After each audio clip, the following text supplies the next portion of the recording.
Friends, welcome back ఐరస్ world.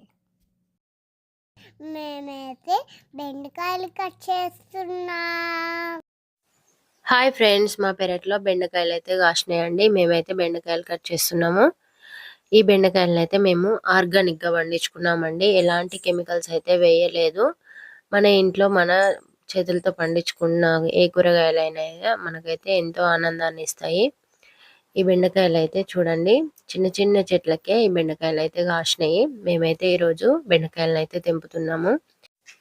ఇలా ఆర్గానిక్గా పండించుకున్న కూరగాయలను తినడం మన హెల్త్కి అయితే చాలా మంచిదండి. మా పిల్లలకు బెండకాయ కర్రీ అయినా బెండకాయ పులుసు అయినా చాలా ఇష్టం అండి. ఇప్పుడు నేనైతే వీటితో బెండకాయ కర్రీ అయితే చేస్తానండి. నేను ఎలా చేస్తానో చూపిస్తాను. ముందుగా బెండకాయలను నీట్గా కడిగి చిన్న ముక్కలుగా కట్ చేసుకోవాలి.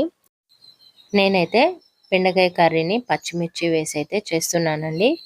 కారపొడి అయితే వేయట్లేదు.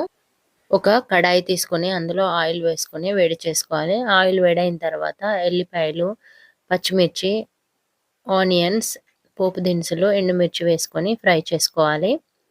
ఇలా అన్ని ఫ్రై అయిన తర్వాత బెండకాయలను కూడా వేసుకొని కొద్దిసేపు ఫ్రై చేసుకోవాలి.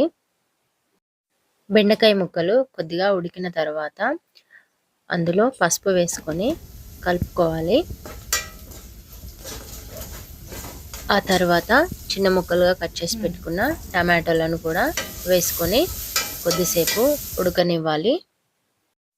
టమాటా ముక్కలు త్వరగా ఉడకడానికి కొద్దిగా సాల్ట్ వేసుకొని మూత పెట్టుకోవాలి. అప్పుడు టమాటా ముక్కలు తొందరగా ఉడికిపోతాయి.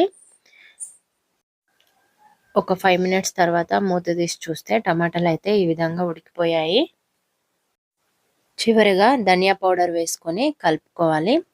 మన బెండకాయ కర్రీ అయితే రెడీ అయిపోయిందండి. ఇంకా లాస్ట్కి అయితే కొంచెం కొత్తిమీర వేసుకొని ఇంకా దింపేసుకోవడమే.